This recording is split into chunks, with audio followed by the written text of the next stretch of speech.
샬롬, 이동춘 목사입니다. 오늘도 여러분의 삶이 주님의 평안으로 가득하시길 기원하며 하나님의 말씀을 나누겠습니다. 오늘 주시는 말씀은 마태복음 13장 51절과 52절, 그리고 고린도후서 5장 17절로부터 19절의 말씀입니다. 먼저 마태복음입니다. 이 모든 것을 깨달았느냐 하시니 대답하되 그러하오이다. 예수께서 이르시되 그러므로 천국의 제자된 서기관마다 마치 새 것과 옛 것을 그 곳간에서 내오는 주인과 같으니라. 이번엔 고린도 후서입니다. 그런즉 누구든지 그리스도 안에 있으면 새로운 피조물이라. 이전 것은 지나갔으니 보라 새 것이 되었도다. 모든 것이 하나님께로서 났으며 그가 그리스도로 말미암아 우리를 자기와 화목하게 하시고 또 우리에게 화목하게 하는 직분을 주셨으니 곧 하나님께서 그리스도 안에 계시사 세상을 자기와 화목하게 하시며 그들의 죄를 그들에게 돌리지 아니하시고 화목하게 하는 말씀을 우리에게 부탁하셨느니라. 아멘. 마태복음 13장 51절로부터 52절 말씀과 고린도후서 5장 17절로부터 19절의 말씀을 본문으로 집중해야 할 새 삶, 화목이라는 제목으로 말씀을 나누도록 하겠습니다. 마태복음 본문은 예수님의 질문과 제자들의 답이 오고 갑니다. 이 모든 것을 깨달았느냐? 네, 그렇습니다. 그렇다면 무엇을 깨달았느냐고 물으신 것일까요? 이를 위해 본문 앞에 13장 전체를 이해해야 합니다. 13장은 예수님의 비유로 가득합니다. 첫째는 네 가지 땅에 떨어진 씨 비유입니다. 둘째는 겨자씨 비유입니다. 셋째는 누룩 비유입니다. 넷째는 가라지 비유입니다. 다섯째는 세 가지 비유입니다. 물론 이 비유들은 각각의 메시지를 갖고 있습니다. 그런데 공통의 메시지가 있습니다. 그것은 천국, 즉 하나님 나라입니다. 이렇게 하나님의 나라는 어떤 곳인지, 어떤 의미인지를 비유를 통해 설명하신 곳이 마태복음 13장입니다. 그리고서 하신 질문이 51절입니다. 이 모든 것을 깨달았느냐? 하나님 나라를 이해시키기 위해 비유로 설명하셨고 이를 자세히 풀어주신 후 하신 질문이셨습니다. 이에 제자들의 답은 예였습니다. 다 이해했다고 했습니다.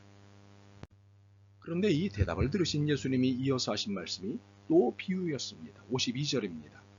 예수께서 이르시되 그러므로 천국의 제자된 서기관마다 마치 새 것과 옛 것을 그 곳간에서 내오는 집주인과 같으니라. 이를 새 번역으로 읽어보겠습니다. 예수께서 그들에게 말씀하셨다. 그러므로 하늘나라를 위하여 훈련을 받은 율법학자는 누구나 자기 곳간에서 새 것과 낡은 것을 꺼내는 집주인과 같다. 무슨 뜻인가요? 그런데 이 비유의 아이러니를 정리하고 가야겠습니다. 지금까지의 모든 비유에는 그 의미를 설명해 주셨습니다. 그런데 마지막으로 주신 이 비유는 설명을 안 해주셨습니다. 그래서 이곳은 지금까지도 이해하기 어려운 비유로 남아 있습니다. 무엇보다도 천국의 제자된 서기관이 누구냐를 두고 해석이 엇갈리고 있습니다. 즉 하늘나라를 위하여 훈련받은 율법학자가 누구냐를 두고 해석이 엇갈리고 있습니다. 예수님의 제자 중에 특정한 사람이냐 아니면 예수님의 제자 전부냐를 두고 해석이 엇갈리는 것입니다. 저의 입장은 후자입니다. 예수님의 제자 전부가 천국의 제자된 서기관입니다. 당시 서기관은 성경 해석자로서 성경 교사였습니다. 그런데 우리에게는 성경 66권을 주신 이후로는 예수님의 제자라면 누구든 성경 해석자로 살아야 합니다. 직접 읽고 이해하고 적용해야 합니다. 물론 보다 전문가로 선별된 사람은 있습니다. 목사이고 목사를 양육하는 신학자입니다. 그러나 모두에게 성경을 주신 이상 예수님의 제자는 모두가 하늘나라를 위하여 훈련받은 율법학자입니다. 이러한 예수님의 제자들에게 비유로 설명하신 것이 새 것과 옛 것을 그 곳간에서 내오는 집주인의 역할입니다. 성경을 직접 맡은 서기관으로서 예수님의 제자는 곳간에서 옛 것과 새 것을 필요에 따라 적절하게 꺼내오는 역할을 해야 한다는 것입니다. 곳간은 하나님의 나라요, 성경입니다. 옛 것은 구약이고 새 것은 신약입니다. 구약은 옛날 약속이라는 뜻이 아니죠. 오래전에 하신 약속이고 지금도 여전히 유효한 약속입니다. 신약은 새로운 약속이고 이전의 약속과 연결된 약속입니다. 그러므로 예수님의 제자는 집주인처럼 책임감을 갖고 오래전에 하신 약속과 예수님으로 인해 발전된 약속을 적절하게 적용해야 합니다. 이러한 예수님의 제자가 바로 우리 그리고 나입니다. 그런데 고린도후서 5장의 본문은 마태복음 13장의 본문과 충돌하지 않는가 하는 생각이 듭니다. 마태복음 13장은 옛것과 새것을 적절하게 사용하라는 것인데 반해 고린도후서 5장은 이전 것은 지나간 것이라고 하면서 새것에 집중하라고 하기 때문입니다. 이 둘이 충돌하죠? 그런데 아닙니다. 충돌 개념 같으나 보완 개념입니다. 무엇에 더 집중하고 초점을 맞출 것이냐의 개념입니다. 옛것과 이전 것이 필요 없는 것이 아니라 새것을 위해 필요한 것이기 때문입니다. 오늘의 새것을 위해 옛것과 이전 것이 있었기 때문입니다. 그러므로 옛것과 새것은 보완 개념입니다. 물론 각자 다른 의미를 살짝 갖고 있습니다. 마태복음은 완전한 보완의 개념이지만 고린도후서는 극복하는 보완 개념입니다. 구약은 신약을 뒷받침하는 약속입니다. 그렇지만 예수님 안에서 거듭난 새로운 인생은 이전의 인생을 반성하는 인생입니다. 그래서 마태복음은 반추이고 고린도후서는 반성입니다. 그래서 마태복음은 완전한 보완의 개념이고 고린도후서는 극복하는 보완 개념입니다. 이렇게 살짝 다를 뿐 두 본문은 다 보완 개념입니다. 그렇습니다. 분명 옛것과 새것은 보완 관계이지만 중점은 새것에 있습니다. 고린도후서 5장 17절입니다. 그런즉 누구든지 그리스도 안에 있으면 새로운 피조물이라. 이전 것은 지나갔으니 보라 새것이 되었도다. 새것과 옛것의 시간적, 공간적 경계가 분명합니다. 그리스도 안입니다. 그리스도 안에 있으면 새것이고 그리스도 밖에 있으면 옛것입니다. 분명 새것이 옛것과 무관하지는 않습니다. 그렇지만 옛것은 지나간 것이어야 합니다. 새것은 옛것과 전혀 다른 존재입니다. 여기서 우리가 정리해야 할 입장이 있습니다. 옛것 때문에 새것이 있는 것이 아니라는 사실입니다. 옛것은 처음부터 필요 없는 것이었기 때문입니다. 그리스도 밖에서의 삶은 사망의 삶이었습니다. 물론 새로운 피조물로서 자신을 반성하게 해주었습니다.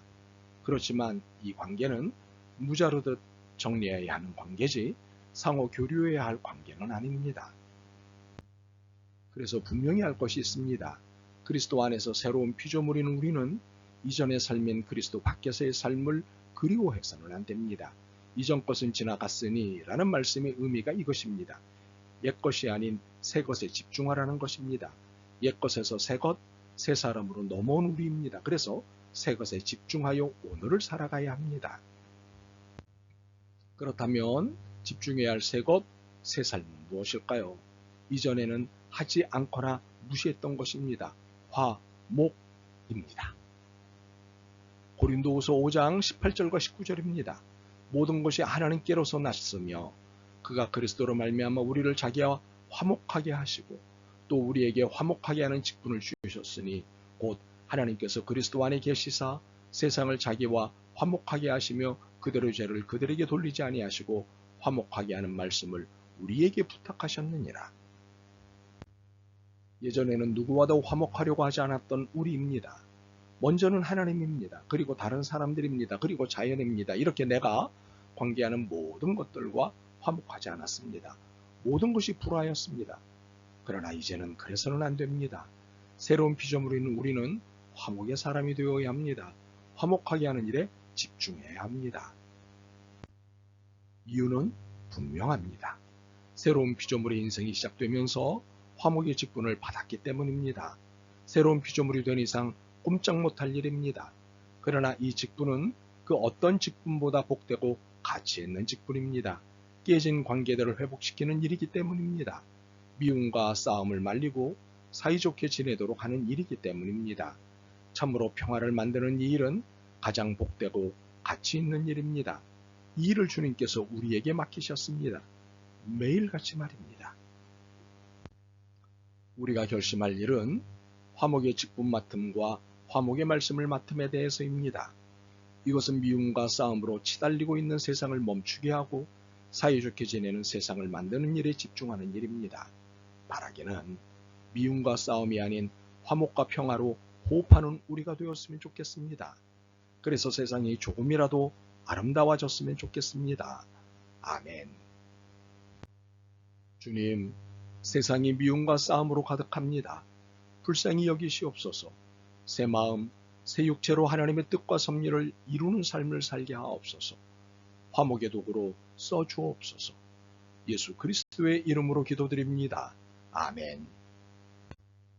오늘도 여러분의 믿음과 삶을 응원합니다. 사랑합니다.